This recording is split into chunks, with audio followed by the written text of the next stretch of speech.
There is a well-known expression, use it or you lose it. Use it or you lose it. Is it true?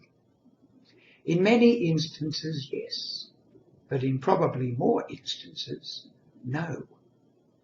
What happens when you learn a skill, or you learn a technique, or you have some knowledge that you've learned, and it seems to have disappeared? It hasn't disappeared at all.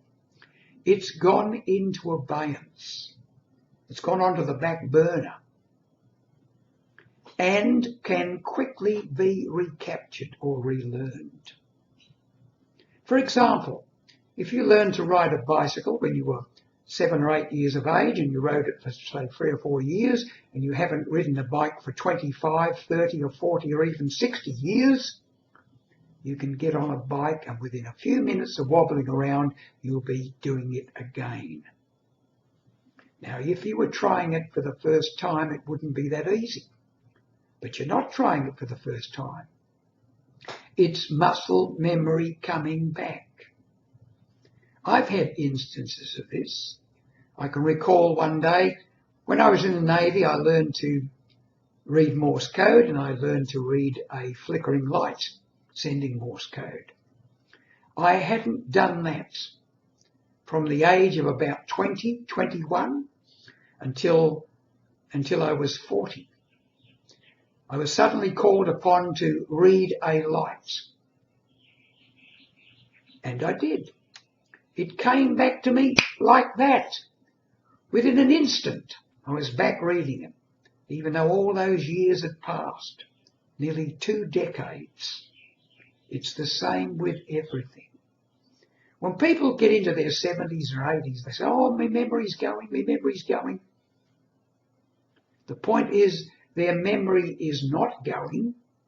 The recall is getting slower. Nothing is ever forgotten. Once it's learned and gone into the long-term memory, it becomes part of us. In a memory, perhaps in the subconscious mind, but it is there. A good hypnotist can regress you to any point in your life and take you back to that moment, and you will remember it clearly, as if it were happening now. And in a way it is happening now, because it said there's only one moment, and that is the now moment. But we won't go down that road with this. Point is, muscle memory is easily remembered, but other things take longer. There's a big difference, a hell of a big difference, between a person who's got a mental illness or sickness, physical illness such as Alzheimer's, and a person who is just finding that it's harder to recall things and they mislay things. Big, big difference. How often have you, if you're in your late 70s or 80s, come up to a room and thought, what did I come up here for? Because you never affixed it in your short-term memory long enough for it to go to be stayed there, so that when you come up, you remember what you did. This is why we need to be mindful of what we do. Only this morning, I went to the gym, which I've been doing for many, many years, going to the gym, well over 60 years now. And when I got there, I found I'd forgotten my towel and my water bottle and a few other things that I take along with me, a card and so forth. And I thought, oh, well, it's at home. So I came home and I searched and searched and I couldn't find it. Every room I looked around. I'd had a wardrobe open and I'd actually put it on a shelf in the wardrobe before I left. Not until I got to the gym did I realise it was missing. But that is hardly anything to be really worried about. People mislay things all the time. Their car keys. Mislaying your car keys is a lot different from forgetting that you own a car. One is an illness. One is just a sign of you're getting older and your memory is not as quick in recall as it used to be.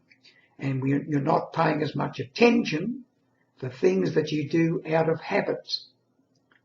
This is one of the reasons why we need to develop really firm habits. For example, when we get home, we always put our keys in the same place. Don't put them in a safe place this time because it wants to be different. Put them in the same place every time. Things like that, and you won't have that trouble with memory so much.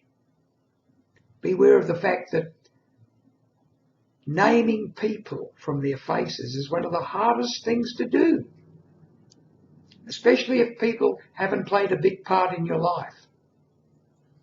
How often have you met someone, you don't know their name, you start making small talk like, good on you, mate, lovely day, mate, wonderful, isn't it? And then as they walk away, you say, nice to see you again, John. Because it took that long for John's name to surface. But John's name was there. You hadn't forgotten it. So don't get worried about losing your memory, because unless you've got a physical illness, it's just a natural phase of getting older.